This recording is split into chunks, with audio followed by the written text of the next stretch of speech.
Your Imperial and Royal Majesties and Highnesses, distinguished traditional rulers and good people of our land, ladies and gentlemen, join me on this royal voyage to Papa, Okeoba in Iwo West LCDA of Osun State, Nigeria.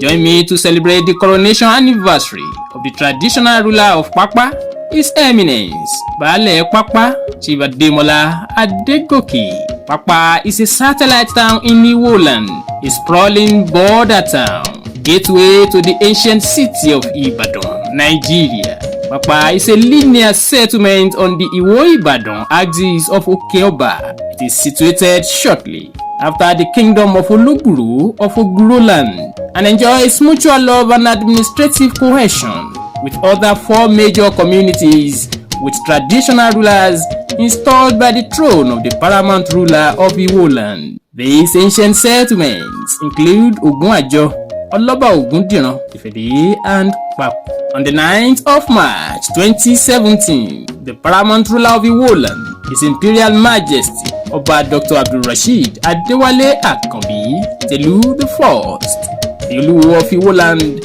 installed Chief Ademola Adegoke as Baale of Papa. Chief Ademola Adegoke was born in 1965 to late Pa Asiwaju Adegoke, aka Baba Onibaranda. He had his elementary education at DC School, Papa Iwo, and his secondary education at Asa Community Grammar School, Asa, before he left Iwoland for further studies and entrepreneurial training. Right from his childhood, Ademola Adegoke has ever been interested in trading and politics, following the path of his father, a successful merchant and an astute politician. His business acumen prompted him to become a graduate of apprenticeship in patient medicine under God First, a popular patient medicine practitioner at Olode Market area, Osogbo. After a prosperous post-graduation practice at Osogbo, he moved to Lagos and became the manager of A&S Laboratory, Lagos. He ventured into automobile merchandise and became a household name in the trade. Chief Ademola Adegoke is a philanthropist, a mediator, a community mobilizer, a music promoter, a family man, and a man of peace. Under the reign of His Eminence, Baale Papa, Chief Ademola Adegoke, Papa is gradually being developed to a global village. With all the amenities in modern cities you can find across the globe, this satellite town is the seat of the American University of Science and Technology, seat of an international research institute, and several industrial estates. Your Eminence, Baale Papa, Chief Ademola Adegoke, as you continue to maintain and promote culture, tradition, and peace in the land, as you continue in your relentless quest for educational, industrial, and economic transformation of Papa and the good people of Papa, may God continue to grant you long and healthy life to enjoy a fantastic reign that will continue to herald monumental progress and development. Baale Ademola Adegoke, Ayogbontore, Adagbagbóntòsè, àtàrí àgàrà sàngàrà mẹ́ta ń tọpẹ́, ẹ ó pẹ́ lórí àpèrè kọrin kése.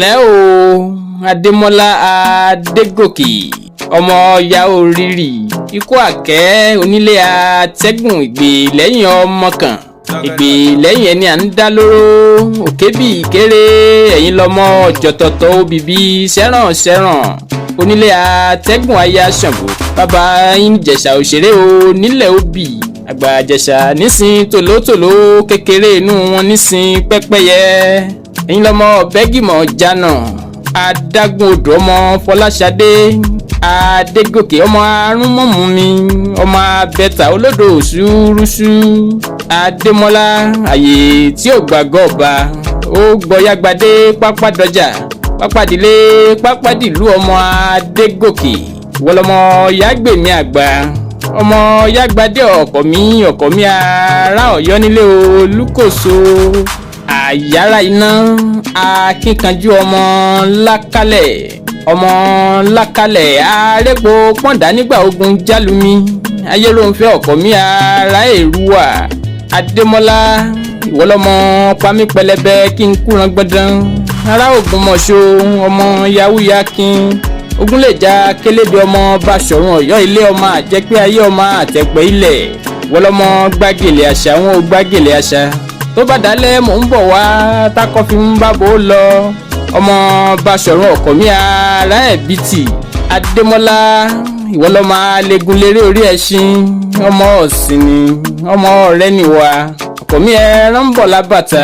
Ọkọ̀ mi ẹran ń bọ̀ lè sún. Gbogbo ẹran tó bá wọlé ti dẹran lọ́ba ọkọ̀ mi kẹrin kẹfọ́n kó dùgbẹ̀dùgbẹ̀. Ademola, ẹ̀yin lọkọ̀ mi ọ̀dọ́kọ lójú àgbàrá ọmọ fẹ̀sọ̀ ṣe kíyanrin ò mọ́dà sí i. Ọkọ̀ mi ò dọ́kọ lójú àgbàrá mọ́ ó dínú pálọ̀ tí ń jò gẹ́rẹ́gẹ́. Ayéròǹfẹ́ ọmọ adọ́kọ níbi igi owó gbé ń so. Ademola Adegoke ọmọ aṣírò àtàndá olódò méjì títẹrú tọmọ ń mu lẹ́ o. Ọmọ ya orírì ọmọ ọ̀bẹ́gìmọ̀ jana ọmọ àrùn mọ̀mú mi. Mo ní ààyè tí ò gbàgọ́ ọba ó gbọ́yàgbadé pápá dọjà pápá dilé pápá dìlú ọmọ Adegoke. Half of the good people of Ogunwajo, Ọlọ́ba Ogundiran, Tifele, Papa and Papu. On behalf of the entire youths and the good people of Iwoland, on behalf of the proprietor and promoters of the American University of Science and Technology, Papa Iwo, I congratulate your eminence, Baale Papa, Chief Ademola Adegoke, on your coronation anniversary. Àṣèyí ṣàmọ́dún, àṣàmọ́dún ṣẹ̀mí.